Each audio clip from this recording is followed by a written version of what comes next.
Bejn Jannar u l-aħħar ta' Ottubru ta' din is-sena, d-Dipartiment ta' Relazzjonijiet Industrijali u tax-xogħol id-DIR investiga 1030 każ.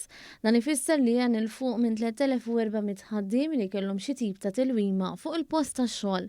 Fl-istess perjodu DIR wieġeb aktar minn 9600 email, aktar minn 24,500 telefonata fuq żewġ helplines u kważi 2000 persuna marru fl-uffiċini.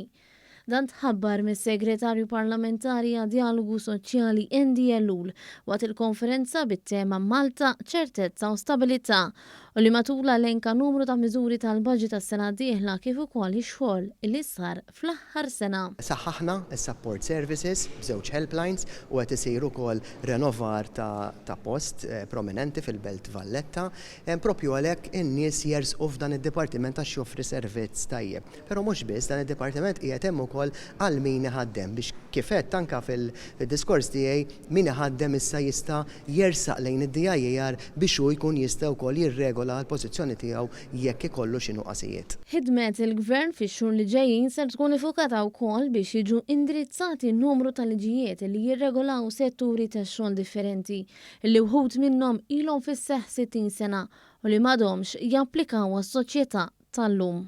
Hemm minnhom li joħolqu anomaliji, hemm minnhom li joħolqu diskriminazzjoni u allura wasal iż-żmien li nagħmlu studju serju biex fl-aħħar mill-aħħar issir reviżjoni li tkun qed issaħħaħ id-drittijiet tal-ħaddiem.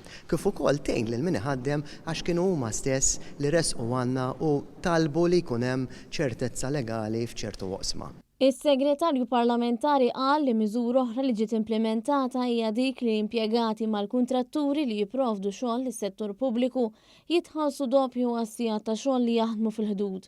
U qal li DIR ħadem ma' Dipartiment tal-Kuntratti biex ħarġet ċirkolari li stabbilixxiet ir-rati ta' ħlas u wkoll is-sigħat li jaħdmu l-ħadd jitħallsu għalihom doppju. Din il-miżura għamel tajjeb għaliha il-Gvern. Żied jgħid li bħala parti minn studju fis-settur tal-catering saru ispezzjoni f'numru ta' stabilimenti f'Malta u Għawdex. Minnhom ġew żvelati numru ta' irregolaritajiet li wkoll ser jiġu indirizzati sabiex jiġi żgurat ambjent tax-xogħol adekwat.